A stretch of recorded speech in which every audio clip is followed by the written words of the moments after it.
இன்றைக்கி வாழைப்பூ வடை பண்ண போகிறோங்க. வாழைப்பூ வடை பண்ணுறதுக்கு வாழைப்பூவை சுத்தப்படுத்தி மிக்ஸி ஜாரில் இப்படி அரைச்சி வச்சுக்கணும். கொஞ்சம் வெங்காயம், கொஞ்சோண்டு நம்ம மிளகாத்தூள் தனியாக போடுறது, கொஞ்சம் பெருங்காயத்தூள், கொஞ்சம் தூள் உப்பு போட்டுக்கணும். போட்டுட்டு ஒரு ஸ்பூன் பச்சரிசி மாவு போட்டுக்கணும், கொஞ்சம் கடலை மாவு. இந்த வெங்காயத்தை எல்லாத்தையும் நல்லா ஒன்று போல் அந்த மாவோட பிணைஞ்சிடணும். தண்ணி ஊற்றக்கூடாதுங்க. இந்த வாழைப்பூல ஏற்கனவே தண்ணி இருக்குது. எல்லாத்தையும் ஒன்றா பிணைஞ்சி சின்ன சின்ன உருண்டையாக உருட்டி வச்சிடணும். உருட்டி வச்சு நம்ம எண்ணெயை காய வச்சு நம்ம கோலா உருண்டை மாதிரி போட்டுடணும். வாழைப்பூலே கோலா உருண்டை. இது நல்லா பிள்ளைய சாப்பிட்றதுக்கு நல்லா டேஸ்ட்டாக இருக்கும், பிரியமாக சாப்பிடுவாங்க. உப்பு கொஞ்சம் அளவாக போட்டிருக்கோம், நிறைய போடாமல்.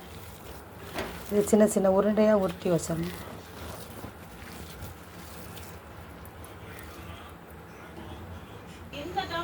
இப்படி சின்ன சின்ன உருண்டையாக உருட்டி வச்சிடணும் இந்த வாழைப்பூவை. இது நல்லா எண்ணெய் காஞ்சிடுச்சு. எண்ணெய் காஞ்சோடனே இப்படி வடை மாதிரி தட்டி போட்டுக்கலாம், உருண்டையாகவும் போட்டுக்கலாம், கோலா உருண்டை மாதிரி. இது தட்டி போட்டால் அது சீக்கிரம் வந்துடும்.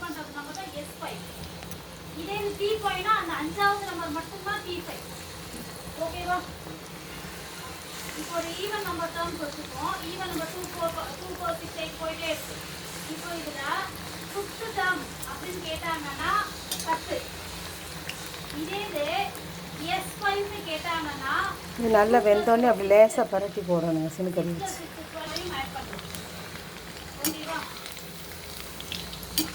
கொஞ்சம் நல்ல கலர் மாறி இருக்குங்க, நல்லா ப்ரௌன் கலராக வந்தோடனே எடுக்கணும், வெந்துடும்.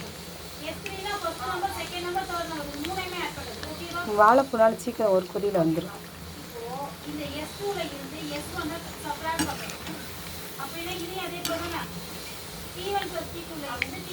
எண்ணெய் நல்லா வடியவும் நம்ம தண்ணி ஊற்றாமல் அரைக்கணுங்க வாழைப்பூவை.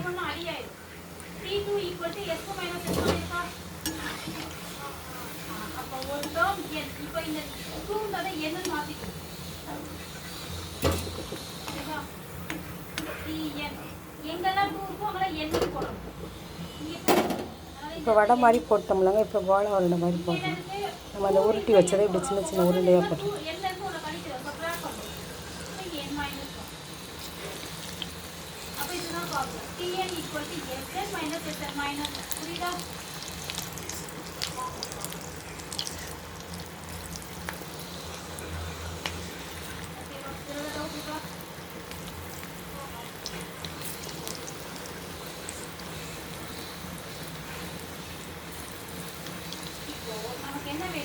சின்ன சின்ன உருண்டையாக உருட்டி வச்சு சீக்கிரம் அது வந்துடும்.